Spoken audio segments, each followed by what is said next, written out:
Welcome to ज्योति पथ। और हम chapter 3 the whole numbers, the world of numbers, right, class 9th Ganit मंजरी से कर रहे हैं। हमने एक्सरसाइज 3.3 कवर की थी अपनी लास्ट क्लास में।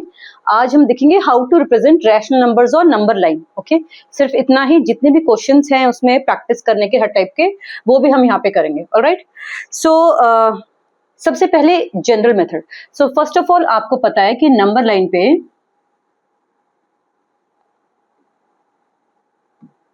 आपके जो नंबर्स शो होते हैं उनमें जो डिस्टेंस होता है वो इक्वल होता है, राइट, 1 यूनिट। अगर मैं ऐसे बोलूं तो आपको 1 का गैप, राइट, हियर यहाँ पे सब में 1 का गैप होता है।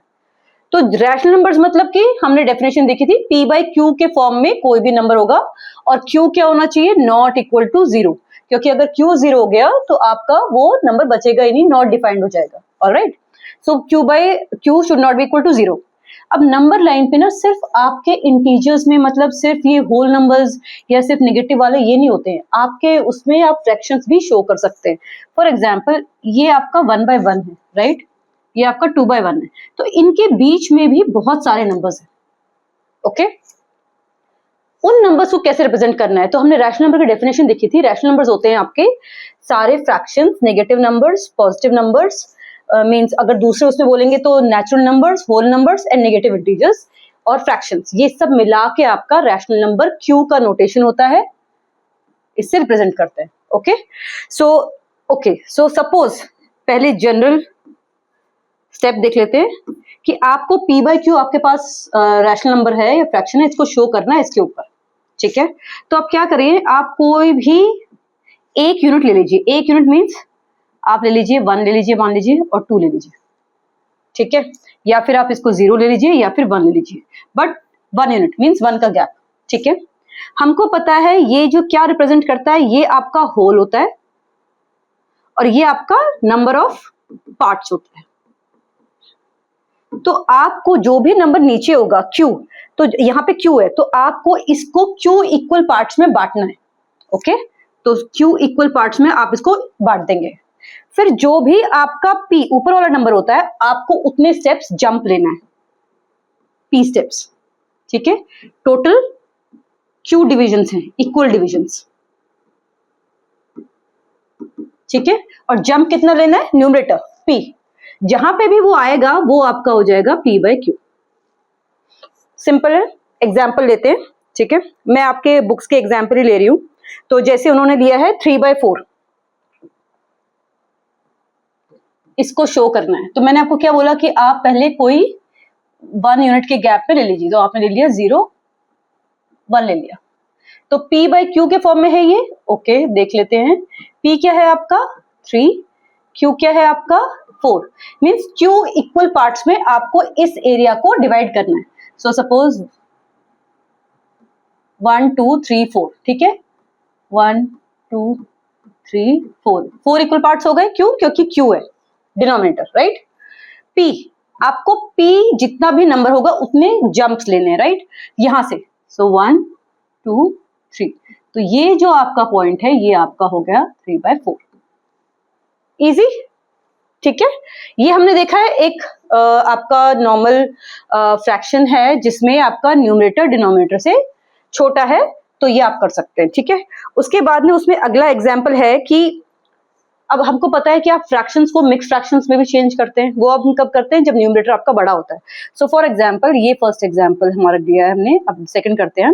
9/4, हमको पता है कि this is not less than 1। Why, because देखिए ये डिवाइड करेंगे आप तो ये 2 पॉइंट समथिंग आएगा। तो पहले जब भी ऐसा हो, when ever your numerator is greater than denominator, आप उसको मिक्स फ्रैक्शन में चेंज कीजिए। ठीक है, मिक्स फ्रैक्शन में कैसे चेंज करते हैं हमको पता है, राइट। सो ये क्या हो गया आपका, ओके। अब आप यहां से इसको देख के बता सकते हैं कि ये नंबर किस किस नंबर के बीच में आएगा। कैसे, इस वाले नंबर को हम क्या बोलते हैं, whole part, right.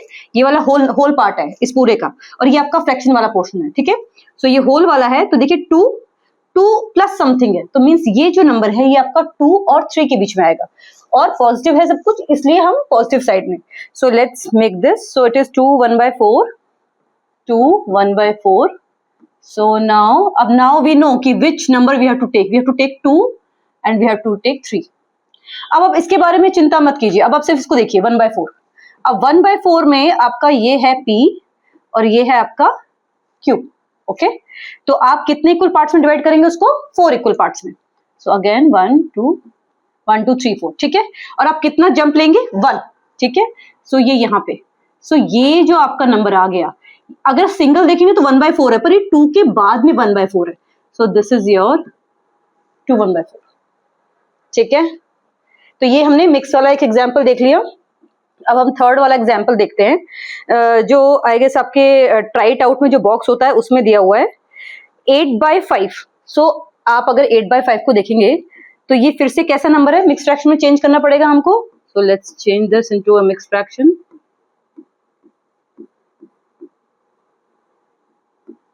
Right,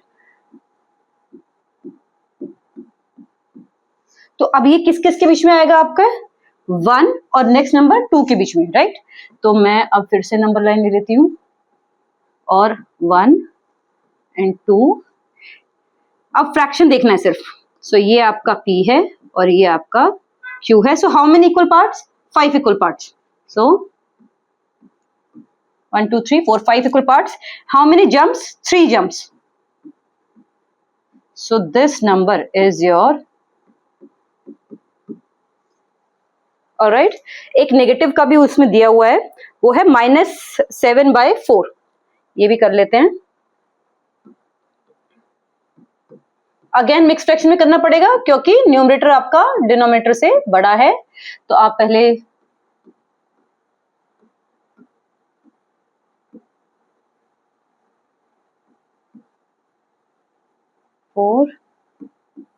minus है. ठीक है, सो अब माइनस है, तो अब ये आप ये देखिए ये नंबर. सो मींस अब ये नंबर लाइन के नेगेटिव साइड में आएगा ये नंबर. ठीक है, सो -1 और -2 के बीच में. सो अगेन बाकी प्रोसेस सेम है, बस आपको अगर साइन वैसा आया हो तो आप ध्यान रखिएगा. सो ये -1 ले लीजिए आप, ये -2 ले लीजिए. अब ये वाला पोर्शन देखिए, ये है आपका P और ये है आपका Q. So how many equal parts? 4. How many jumps? 3. Okay, so 1 2 3. so this is -1 3/4. Okay, इसका नेक्स्ट टॉपिक है कि एब्सोल्यूट वैल्यू ऑफ फ्रैक्शंस क्या होती है. मैं सिर्फ उसका थियरी आपको एब्सोल्यूट का मीनिंग समझा देती हूँ और उसको हम अपने नेक्स्ट क्लास में कवर करेंगे. देखिए, एब्सोल्यूट मतलब होता है किसी का भी कंपैरिजन जीरो से. ठीक है, इट्स लाइक फ्रॉम जीरो, आपको जीरो से उसका कंपेयर करना है. एक और चीज कि कभी भी डिस्टेंसेस ना नेगेटिव नहीं होते हैं.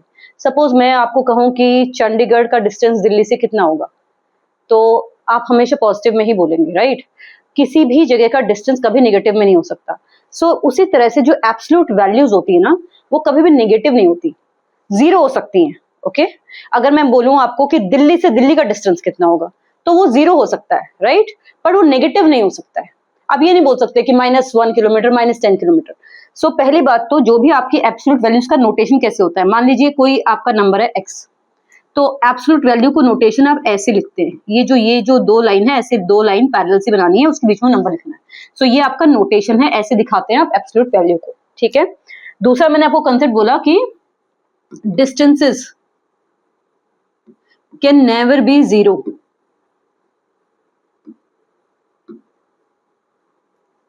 तो मींस आप सोचिए, अगर मैं ये बोल रही हूं तो मींस एब्सोल्यूट वैल्यू किसी भी नंबर की हमेशा पॉजिटिव होती है.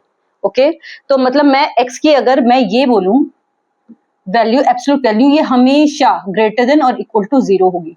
ये आप बात याद रखिएगा. ये क्यों बता रही हूं मैं आपको, ताकि आपको आंसर देख के समझ में आ जाए. कई बार क्या होता है, बच्चों का आंसर आ जाता है डिस्टेंस फॉर्मूला और आगे भी जब आप देखेंगे -10, तो सब कुछ सॉल्व करके सब कुछ ठीक, कहीं वो अटके नहीं होते, तो उनको लगता है अरे -10 आ गया, आंसर सही आ गया.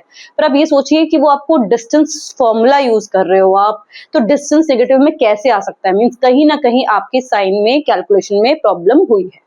ओके पर अगर आपको थियरी पता है कि भाई एब्सोल्यूट वैल्यू कभी भी नेगेटिव नहीं हो सकता, जीरो आ सकता है आंसर या फिर पॉजिटिव आएगा, तो आपका अगर आंसर नेगेटिव में आ रहा है तो आपको पता चल जाएगा कि कुछ ना कुछ गलती हुई है and you can always check back, right.